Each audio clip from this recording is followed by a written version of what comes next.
지금 태풍이 부니까 말입니다. 제가 이렇게 찬양대 찬양하는 중에 야, 이게 큰 배 같아요. 배 속에서 지금 우리가 예배드리고 있고 막 파도 치고 태풍 부는 것 같습니다. 설교하는 제가 아주 막 긴장도 되고 아주 스릴도 있습니다. 오늘 말씀을 전합니다. 따라합시다. 바늘귀 천국. 여러분, 모든 종교의 최종 목적은 죽은 뒤에 천국 가는 거고, 또 불교는 극락 가는 거고, 여러 사후 세계에 들어가는 것입니다. 그렇죠? 자, 화면에 사진을 보시면 이집트 사람들은 옛날부터 이런 신앙을 가지고 있었습니다. 무엇이냐 하면 사람이 죽으면 이제 부활을 할 건가, 저 천국을 갈 건가, 아니면 이 땅에 돌면서 비참한 삶을 살 건가를 심판을 합니다. 심판을 누가 하느냐? 신들이 합니다. 여기에 짐승머리를 하고 한 이 전부 다 신들입니다. 신들인데 여기 큰 저울이 있습니다. 저울이 있는데 이제 여기는 죽은 사람의 심장입니다. 그리고 요거는 이 털입니다. 깃털인데 누구의 털이냐? 정의와 지혜의 여신인 마트라는 이 신의 깃털. 이 신의 깃털을 여기 올려놓고 죽은 사람의 심장을 올려놓고 저울을 잽니다. 그래서 만약에 이 심장이 깃털하고 무게가 같으면 이거는 부활하고 천국으로 갑니다. 그러나 심장이 깃털보다가 무거우면 옆에 있는 이 신이 잡아먹으렵니다. 이 심장을 먹어버리는 거예요. 이 신이 암무트라는 신인데요. 그러면 심장을 잃어버린 껍질만 남는 이 영혼은 이 땅에 계속 맴돌다가 참 저주받은 그런 삶을 산다는 이 이집트 사람들의 신앙관, 행위심판입니다. 살았을 때에 얼마나 착한 일 많이 했고 선한 일 많이 했느냐? 심장이 바로 양심을 상징하니까 그걸 가지고 이제 결정을 하는 겁니다. 다른 종교도 똑같습니다. 불교 마찬가지입니다. 불교도 이제 사후세계에 대하여 기준이 이 생에 사는 동안에 얼마나 선행을 많이 했느냐, 그러면 다음 세계에 아주 선한 존재로 재탄생이 되죠. 수윤회라 그럽니다. 악한 삶을 사는 사람은, 악행을 많이 저지른 사람은 악한 존재로 다시 태어나는 겁니다. 유대교 마찬가지입니다. 여러분 잘 들으십시오. 이스라엘 사람들을 만나면 우리하고 대화해보면 같은 하나님을 믿는데 내용이 전혀 다릅니다. 그 신앙의 내용이. 유대인들은 날 때부터 구약, 우리로 말하면 구약 성경에 있는 그 교육을 늘 받는데, 오늘 특별히 청년과 같이 레위기 18장 5절과 여러 곳에 뭐라고 그러거든요. 영생을 얻고 천국 가는 길은 내 율례와 하나님의 율례와 규례와 법도를 잘 지켜 행하면 하나님이 이제 천국으로 보낸다는 이 말씀 여러 곳에 있습니다. 이 말씀을 자녀들이 가르치고 대대로 그 배우면서 계속하여 천국에 가려고 하나님의 율법을 철저하게 지키는 훈련과 교육을 하고 그렇게 실천하며 사는 것이, 따라합시다, 유대교. 여러분, 예수님 때도 전부 유대인들이 유대교를 믿고 살았습니다. 그렇죠. 자, 오늘 본문에 이 유대교를 철저하게 잘 믿는 청년 한 명이 우리에게 다가옵니다. 그는 어떤 사람이냐? 어려서부터 율례, 규례, 법도, 다시 말하면 율법을 잘 지킨 사람, 어긴 적이 없는 완벽한 청년입니다. 그는 살인도 안 했습니다. 간음하지 않았습니다. 도둑질하지 않았습니다. 거짓 증거하지 않았습니다. 이웃 것을 탐하지도 않았습니다. 그리고 집에서 부모님을 얼마나 잘 섬겼는지 모릅니다. 완벽한 거예요. 완벽한 것. 하지 말라는 365개의 계명을 잘 지켰고요, 하라는 248개의 계명을 잘 지켰어요. 613가지 모세오경에 나오는 이 하라는 것과 하지 말라는 것을 완벽하게 지킨 이 청년 말입니다. 그러면 당연히 영생에 들어가고 하나님 앞에 합격이 되어가지고 천국 생활을 해야 된단 말입니다. 그런데요, 당연히 천국 생활하고 영생을 얻어가지고 기쁨의 생활을 해야 당연한 겁니다. 그래 가르쳤거든요. 그래 배웠거든요. 그런데 말입니다, 아무도 모르는, 자기만 아는 고민이 있습니다. 아무에게도 말 못합니다. 아무에게도 말 못하는 고민이 뭐냐? 여러분, 이 청년 안에요, 생명 천국 없습니다. 반대입니다. 맨날 죽고 싶은 거예요. 우울합니다. 어둡습니다. 늘. 세상에 이게 도대체 왜 이래 됐습니까? 이 청년이 말 못하는 고민에 빠져 있다는 것을 오늘 본문을 통하여 우리가 알고 있습니다. 하나님 못 만나는 거예요. 하나님의 계명을 그렇게 잘 지켰으면 하나님의 사랑받고 하나님하고 늘 기쁨으로 이렇게 가깝게 지내야 되는데, 하나님을 볼 수도 없고 하나님을 느끼지도 못하고 오히려 그 속에 어둠과 정죄와 음란과요, 그 어둠의 영으로 가득한 거예요. 이거 누구한테 말하겠어요? 사람들은 다 그렇게 안 봅니다. 사람들은 이 부자 청년이요, 너무너무 율법을 잘 지키고요, 신랑감 중에 최고입니다. 죄를 짓습니까? 바람을 피웁니까? 거기도 돈도 많습니다. 고급 공무원입니다. 여러분, 이 청년, 아무도 모르는 고민 속에 빠져가지고요, 방황하는 이 청년을 오늘 우리가 만나고 있습니다. 이 청년, 내가 헛수고했느냐? 내가 뭐가 문제가 있느냐? 고민하고 고민해도 답이 안 나오는 거예요. 답이. 그러다가 아이고, 이러다 내가 지옥 가는 게 아니냐? 왜요? 자기 마음이 지옥이거든요. 자기 마음이. 이걸 말을 못합니다. 말을 못해요. 그리고 자기 마음이 점점 굳어지고요, 기계처럼 되어가는 이 청년의 고민을 누가 해결합니까? 그런데요, 더 큰 고민이 있습니다. 더 큰 고민이 뭔가? 살인하지 말라는 그 계명을 열심히 배웠습니다. 그래서 살인 안 합니다. 절대로 사람 죽인 적이 없어요. 사람 안 죽이려고 열심히 노력했습니다. 그런데요, 사람을 안 죽이려고, 살인 안 하려고 노력하면 할수록 세상에 사람을 미워하게 돼요. 죽이고 싶어요. 율법을 많이 배우고 살인하지 말라는 이 계명을 외우고요, 다 공부하면 할수록 세상에 자기도 모르게 사람을 자꾸 정죄하고요, 다른 사람의 이 문제가 보이고요, 죽이고 싶단 말이에요. 누구한테 말하겠어요? 이걸요? 아무도 모르는 겁니다. 가능하지 말라 그랬잖아요. 여자를 안 본다든지, 별별 방법을 다 합니다. 그래서 스님들은 아예 홀로 살고요, 신부들도 결혼 안 하잖아요. 그 성욕을 어떻게 이깁니까? 그걸 절제하기 위하여 금욕도 하고 다 해보는데, 세상에 가늠하지 않으려고 노력하고 기도하면 할수록 더 여자를 보고 음란이 더 일어나는 거예요. 이건 누구한테 말하겠어요? 아무도 모르는 겁니다. 자기만 가지고 있는 겁니다. 부모를 공경하라. 열심히 효도했죠. 요즘 말 용돈 드리고 찾아뵙고 하는데요, 세상에 어머니 아버지를 공경하면 할수록 어머니 아버지가 미워지는 거예요. 신기합니다. 여러분, 어머니 아버지가 짐이 되는 거예요. 어느 날부터. 전에는 안 그랬는데 잘 하려고 하면 할수록 내 안에 효도하기 싫은 마음이 점점 더 일어나는 거예요. 이거요, 누구한테 말하겠어요? 말하겠어요. 그 외에도 다 그렇습니다. 모든 613가지 계명이요, 다 자기로 하여금 더 그 죄를 더 짓게 만든단 말이에요. 영생요? 말도 하지 마세요. 죽음입니다. 이 고민, 위선자가 되는 거죠. 겉으로는 영생을 얻은 것처럼, 대단한 하나님과 가까운 것처럼, 하나님 사랑받는 것처럼 해야 되고, 안에는 썩는 거예요. 구더기가 무덤, 회칠한 무덤이 되는 것입니다. 외식주의를 합니다. 이중인격자가 됩니다. 그러다가 정신분열에 빠집니다. 여러분, 정신병원에 가면요, 기독교인이 제일 많다 그러잖아요. 이건 남의 이야기가 아닙니다. 여러분, 예수를 바로 믿어야 됩니다. 안 그러면 이중인격자가 되고요, 외식하는 자가 되어서 겉과 속이 다르게 됩니다. 이거 해결해야 됩니다. 이 청년도 이 우울증에 빠진 거예요, 이제. 어떻게 할 거냐 말입니다. 어떻게 할 거냐?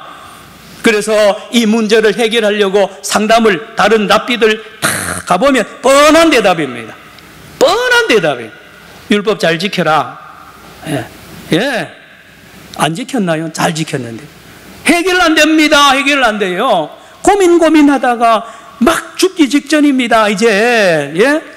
마침내 어떤 선생 이야기를 듣습니다. 따라합시다. 나사렛 예수. 나사렛 예수에 대한 소문을 이 청년이 듣습니다. 그래서 나사렛 예수 이야기, 예수님은 다르다는 거예요. 그를 만나고 그의 가르침을 받으면 문제를 해결받는 모든 소문을 다 들었어요. 그래서 이 예수가 온다는 이야기를 듣고 이 청년이 달려갑니다. 오늘 16절을 같이 보시기 바랍니다. 오늘 16절 시작. 어떤 사람이 주께 와서 이르되 선생님이여 내가 무슨 선한 일을 하여야 영생을 얻으리까? 같은 말씀인데요. 마가복음 10장 17절 화면 보시기 바랍니다. 마가복음 10장 17절에는 이렇게 오늘 이 청년을 소개합니다. 화면을 보고 읽습니다. 시작.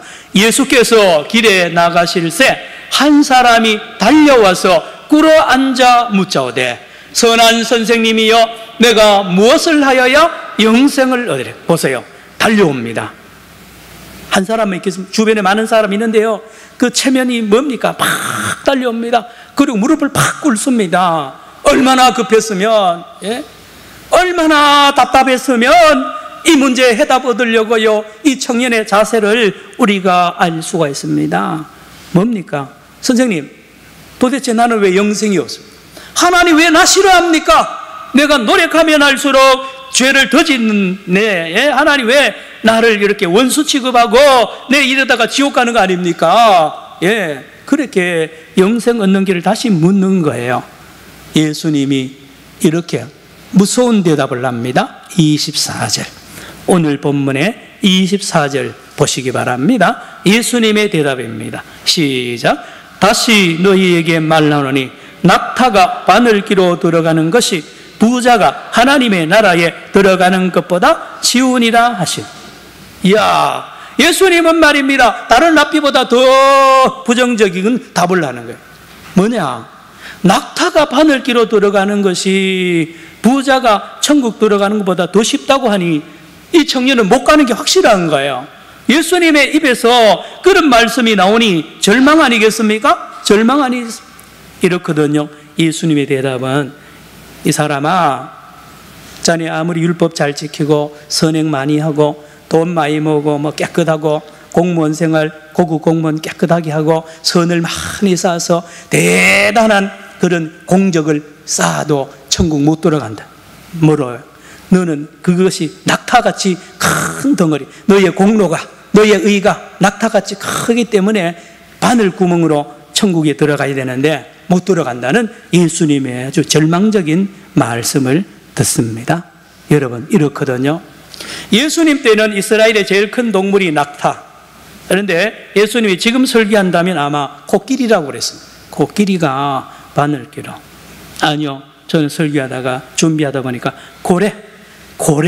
여러분, 어마어마한 고래가 바늘기로 들어가는 것이 불가능하듯이 부자가 또는 자기 힘으로 자기 의로 천국에 들어가는 것이 더 어렵다는 것을 오늘 예수님이 말한다니까요. 절망 아닙니까? 그런데 오늘 복음이 있습니다. 26절. 그러나 길이 있습니다. 놀라운 길입니다. 26절 시작. 예수께서 그들을 보시며 이르시되 사람으로는 할 수 없으나 누구는 한다고요? 하나님은 다 합니다. 뭘요? 낙타를 바늘기로 집어넣기도 하고요. 고래도 이 바늘기로 집어넣을 수 있는 분이 하나님입니다. 사람은 못해요. 따라합시다. 사람은 못합니다. 여러분, 힘써도 안 됩니다. 돈으로도 안 됩니다. 어떤 의로도 천국 못 들어갑니다. 사람이 하는 거예요. 아무도 할 수 없습니다. 그러나 하나님은 하신다고 오늘 주님이 복음을 전합니다. 복음을요. 여러분 잘 들으십시오. 구약 성경이 뭔지 아세요? 여러분, 천국 문이 바늘기로 같이 좁아서 아무도 못 들어가지만 구약 성경에 이사야 여러 선지자와 또 모세를 통하여 예언하는 게 뭔지 아십니까? 따라합시다. 새 문. 천국으로 들어가는 새 문이 앞으로 열린다는 것이 구약 성경의 주제입니다. 새 문입니다. 새 문. 누가 만들었느냐? 하나님이 만든 것입니다. 사람이 만든 문에는 못 들어가요. 못 들어가요. 아무도 못 들어갑니다. 아무리 착하고 선해도요, 아무리 공로를 많이 아니 또 아무리 돈이 많아도 절대로 한 명도 못 들어가는데, 놀라운 복음은 하나님이 새 문을 만드는데 그 문으로는 낙타도 들어가고 코끼리도 들어가고 고래도 들어갑니다. 놀라운 하나님의 새 문을 오늘 본문에서 말합니다. 여러분 17절 보시기 바랍니다. 17절에 이 부자 청년이 예수님에게 선한 일을 선 이야기하니까 예수님이 이렇게 대답합니다. 시작. 예수께서 이르시되 어찌하여 선한 일을 내게 묻느냐? 선한 이는 오직 한 분이시니라. 내가 생명에 들어가려면 계명들을 지켜라. 자, 힌트입니다. 뭐냐? 하나님이 만든 새 천국문은 바로 너 앞에 있는 내가, 예수가 천국문이라는 것을 말합니다. 놀랍죠? 온 세계 사람들이, 유대인들을 포함 모든 세계 사람들이 자기의 힘으로, 자기 공로로, 이집트 사람 봤죠? 불교도 마찬가지입니다. 자기 공로를 쌓아서, 의를 쌓아서 돈을 모아가지고 천국 들어가려고 다 큰 길로 가는데 못 갑니다. 그러나 하나님이 새 길을 준비하셨고 마침내 그 새 문을 여셨는데 그분이 나사렛 예수입니다. 할렐루야! 예수님이 천국문이세요. 그렇거든요. 천국문이 바로 이 청년 앞에 있잖아요. 예수님입니다. 예수님을 믿으면 이 청년도 천국 들어갈 텐데 이 청년에게는 예수님이 그렇게 안 보였습니다. 예수를 못 믿은 거예요. 그리고 자기 집으로 돌아가 버렸습니다. 성도 여러분, 예수님이 말씀하죠. 내가 곧 뭐요? 길이요. 뭐요? 진리요. 뭐요? 생명이니. 나로 말미암지 않고는 누구께로? 아버지께로 천국 못 들어. 예수님만이 길이요, 진리요, 생명이라는 말씀을 우리 주님이 오늘 힌트로 보여주고 있는 것입니다. 그렇죠? 여러분, 우물가에, 사마리아 우물가에 그 여자하고 대화하다가 중간에 주님이 자기가 내가 천국 문인 걸 보여줍니다. 열어 보이죠. 뭐라고? 메시아 그리스도가 오면 우리가 천국에 들어갈 것입니다. 하나님 나라가 옵니다 하니까 내가 그러다. 요한복음 4장 20절. 너와 지금 말하는 내가 그러라. 내가. 이 여자에게 예수님이 자기를 계시해 줍니다. 그러나 이 청년한테는 계시해 주지 않습니다. 자, 여러분 부자가 천국 못 갑니까? 아니요. 들어간다니까요. 낙타도 고래까지 들어간다니까요. 여러분, 여리고의 최고의 부자 삭개오가 말입니다. 삭개오가 예수님을 만나잖아요. 예수가 누굽니까? 천국문입니다.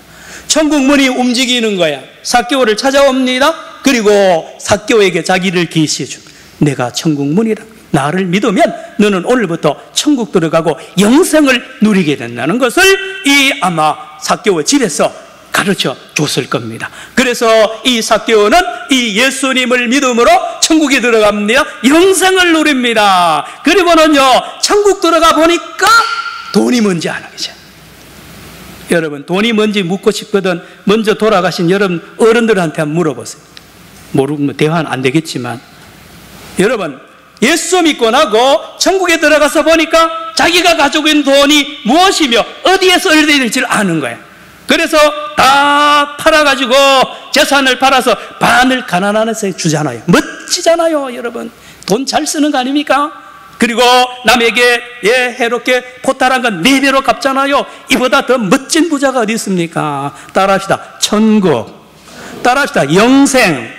여러분 삭개오가 이것만 이렇게 달라졌을까요? 아닙니다. 부부관계 달라집니다. 자녀 교육 달라집니다. 완전히 세상이 바뀌는 거예요. 누구 때문에? 예수 때문에. 예수가 누군데요? 천국으로 인도하는 천국 문이기 때문에 그렇습니다. 이제 삭개오에게는 부러운 게 없어요. 무서운 것도 없어요. 다 이웃을 사랑하게 되고요, 자기 자신을 헌신하여 하나님과 이웃을 사랑하잖아요. 여러분 사도 바울 보세요. 사도 바울이 얼마나 완벽했어요. 율법에는 흠이 없도록 어려서부터요 철저하게 안식일 지키고 모든 계명 다 지켰습니다. 천국 못 갔어요. 천국 못 갔다니까요. 이 청년과 똑같았습니다. 바울이. 그런데 말입니다. 다메섹으로 가다가 천국문 되시는 예수님이 찾아옵니다. 그리고는 사울아 사울아 누구십니까? 내가 천국문이라는 놀라운 하나님의 나라의 문이 되시는 예수님을 만나고 그는 예수님을 믿고 드디어 천국에 들어가서 영생을 누리면서 사람이 달라집니다. 완전히 달라집니다. 따라합시다. 예수 천국. 여러분, 예수 천국을 이 바울이 마침내 영생을 맛을 보고는 돌아서서 증언하잖아요. 예수가 그리스도니 여러분 예수를 믿으면 여러분이 다 천국 들어가고 영생에 들어갑니다. 여러분의 율법 행위로는 못 갑니다. 예, 전하고 마침내 편지까지 쓴 것이 로마서, 갈라디아서, 전체 바울서신의 주제가 예수 천국입니다. 예수 천국입니다. 여러분, 오늘 우리는 유계준 장로님, 평양 산정형교회를 충성스럽게 섬기시던 유계준 장로님의 순교 기념주일이기도 합니다. 9월 28일 날 순교하셨습니다. 그는 깡패였습니다. 술과 모든 이런 것으로 찌든 그가 말입니다. 그에게 눈이 거슬리는 사람들이 있었으니 서양 선교사들이 왔다 갔다 하니까 눈이 거슬리는 거예요. 왜 남의 나라에 와가지고 이렇게 서양의 희한한 그런 소식을 전하고 나라를 어지피려느냐? 그래서 마포 3열 마펫 선교사를 만나가지고 아주 폭행을 했습니다. 선교사를 막 두들겨 팼습니다. 어느 날 시장에서 이 마펫 선교사하고 이 유계준 청년이 1대1로 외나무다리에서 만난다고 그러잖아요. 딱 만났는데 유계준 장로는 좀 긴장하는 거죠. 자기가 두들겨 팼으니까 그 선교사가 따지기도 하고 할 줄 알았는데 세상에 이렇게 인사하는 거예요. 따라합시다. 형제님. 따라하세요. 형제님, 그만 예수 믿읍시다. 왜 안 따라요? 그만 예수 믿읍시다. 예수 믿어야 구원받습니다. 이 몇 마디 했는데요, 여기 유계준 청년이 끄장 나가 떨어진 거예요. 이 말씀이 유계준 이 청년을 녹여버렸습니다. 야, 내가 술도 알고 권력, 이 힘도 있는데 예수를 믿으면 천국 간다고? 그 말씀에 부딪혀서 이 유계준이 회개하고요, 교회 나가서요, 산정형교에서 45살 때 장로로 안수를 받고 위대한 이 일을 하게 됩니다. 평양 산정형교회를 끝까지 지킵니다. 사랑하는 주기철 목사님이 감옥에 갔을 때요, 아무도 돌보지 않았어요. 교인들하고 몇 사람이요, 끝까지 이 유계준 장로님이 재산을 다 털어서 그 가족 사모님과 자녀들 돌보고요, 그 목사님을 끝까지 보필했습니다. 주기철 목사님 몇 세에 돌아가신지 아세요? 47세입니다.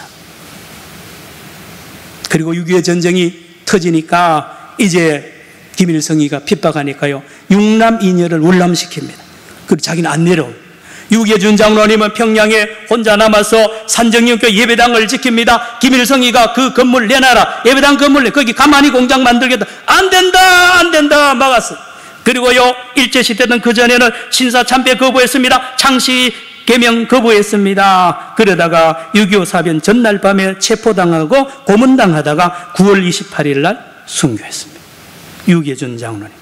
여러분, 천국에 들어가야 됩니다. 천국을 맛보아야 됩니다. 영생을 누리지 않으면 예수 믿는 것 아닙니다. 여러분, 예수 믿는 사람은요, 날마다 천국 생활해야 되고요, 영생을 누려야 됩니다. 그러면요, 세상에 부러울 것 없고요, 무서울 것 없습니다. 할렐루야. 말씀을 마칩니다. 성도 여러분, 세계 모든 종교의 가르침, 종교인들의 노력은 천국 못 들어갑니다. 세상 초등학문입니다. 못 들어갑니다. 그러나 오직 하나님이 만든 나사렛 예수를 그리스도로 믿으면 그가 생명의 문이요 영생의 문이 되어서 천국에 들어가게 되는 것입니다.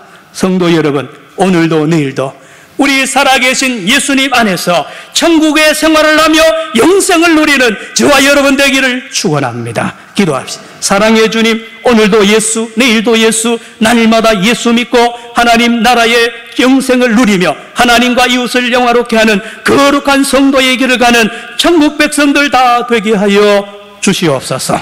예수님의 이름으로 기도드리옵나이다. 아멘.